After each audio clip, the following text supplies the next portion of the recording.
Somebody looked at your car today and felt sorry for you. Maybe it was in the parking lot. Maybe it was at the red light. Maybe it was your coworker walking past you in the morning, that half-second glance, then the look away. You noticed it. You always notice it. What they don't know, what they can't know, is that you have more money sitting in your account right now than they will save in the next 5 years combined. They felt sorry for you, and that is exactly how you want it. This video is about the decision that separates the people who look wealthy from the people who actually are. Not the dramatic decisions, not quitting your job, not starting a business. The quiet one. The one that happens every single time you choose to keep the car you have instead of the one the world says you should want. By the end of this, you're going to understand why the most financially dangerous thing in America right now isn't debt, isn't a bad investment, isn't a spending addiction. It's a brand new car sitting in your driveway. And you're going to understand why the people who have quietly won the money game figured this out years before anyone told them. Stay with me. You didn't grow up dreaming about driving an old car. Nobody does. You grew up watching commercials where happiness looked like a new vehicle sitting in a driveway with a bow on top.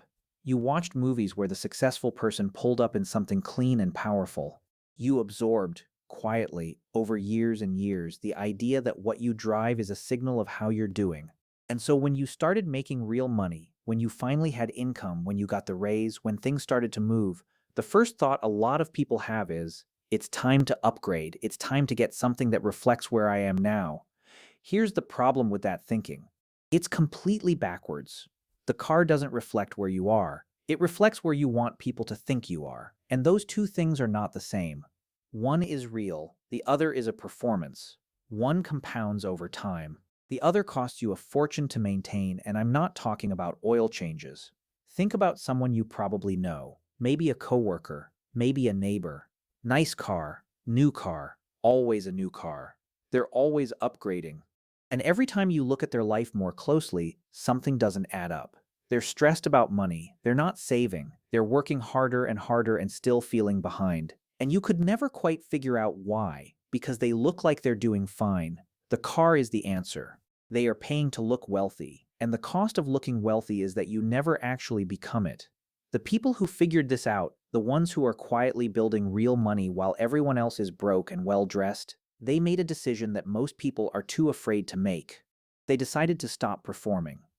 Here's the part that surprises most people. Thomas Stanley spent decades studying how Americans actually build wealth, not how they look like they build it. What he found was that the number one predictor of net worth among middle-income households was not salary, not education, not even discipline with spending. It was the absence of status spending. Specifically, not upgrading cars and homes to match income increases.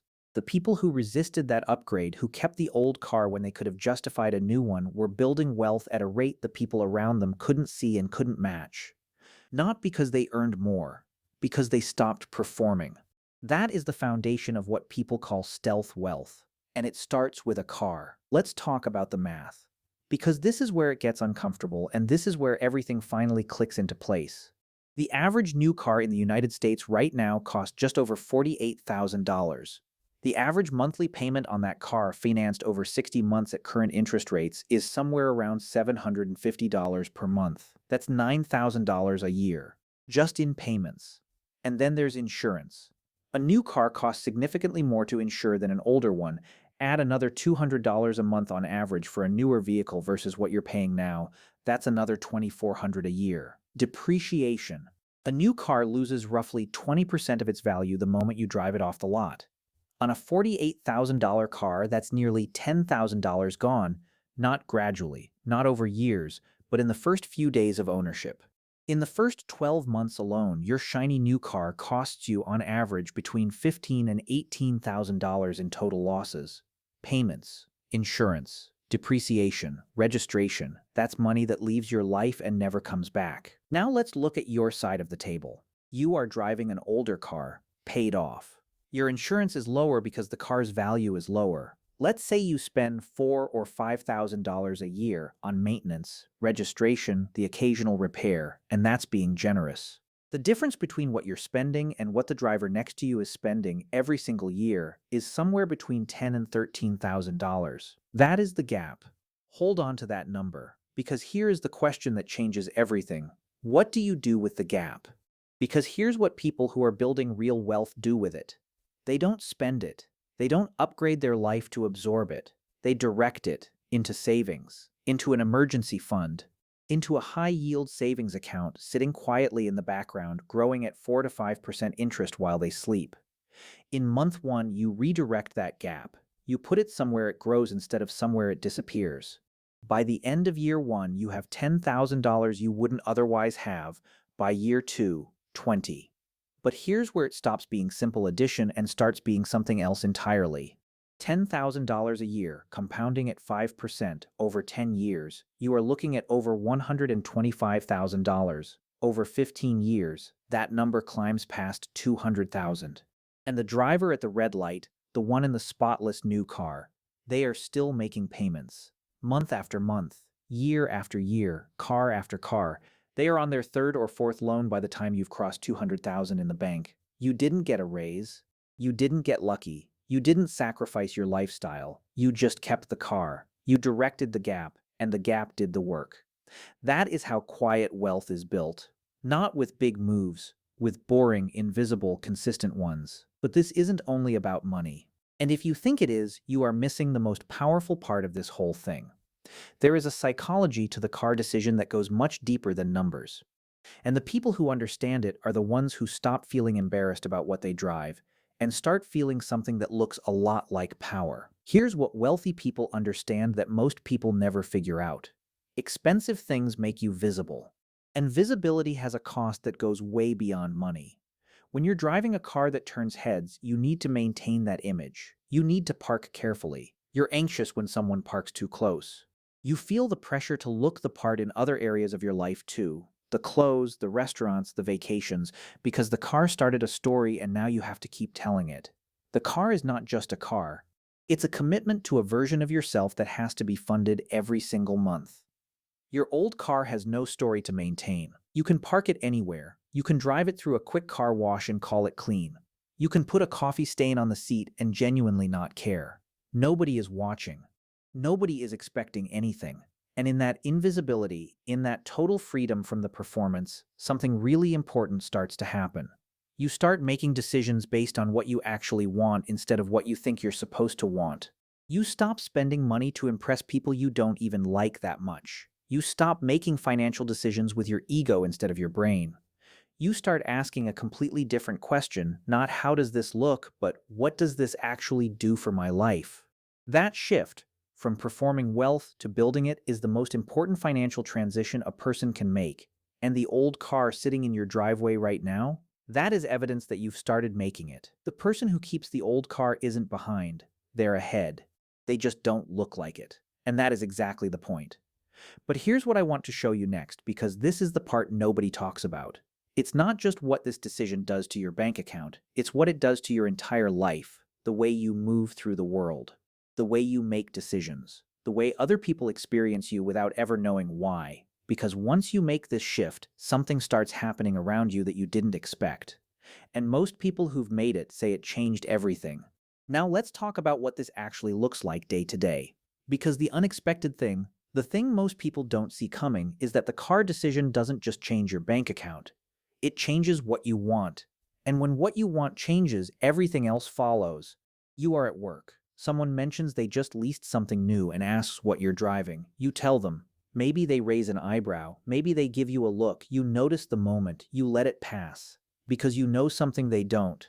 You know that the person who never mentions money is usually the one who has it. You know that the person who needs you to know what they drive is usually the one who's living on the edge.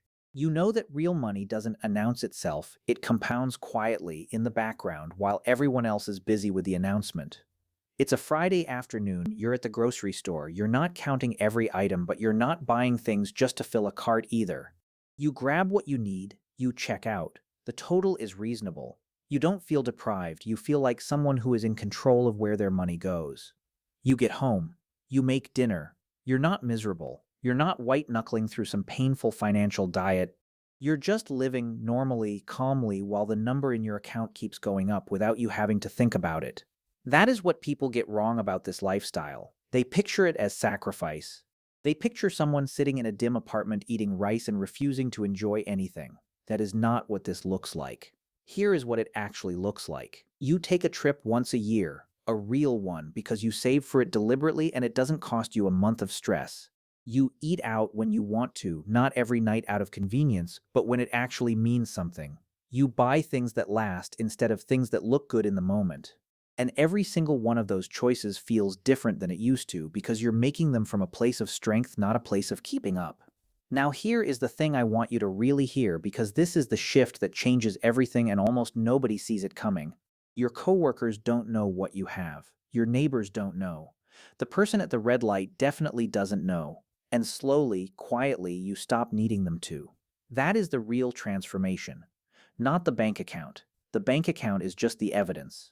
The real change is that you stopped measuring your progress by what other people see and started measuring it by what you actually have. And those two measurements are completely different games. One keeps you running in place. The other builds something real. You have permanently disconnected your self-worth from what you own, and once that happens, you become almost impossible to manipulate. No car commercial lands the same way. No lease deal tempts you, because you already know what that story costs, and you've decided you're not telling it. The old car is the daily reminder that you made that choice. Here is something I want you to sit with before we close.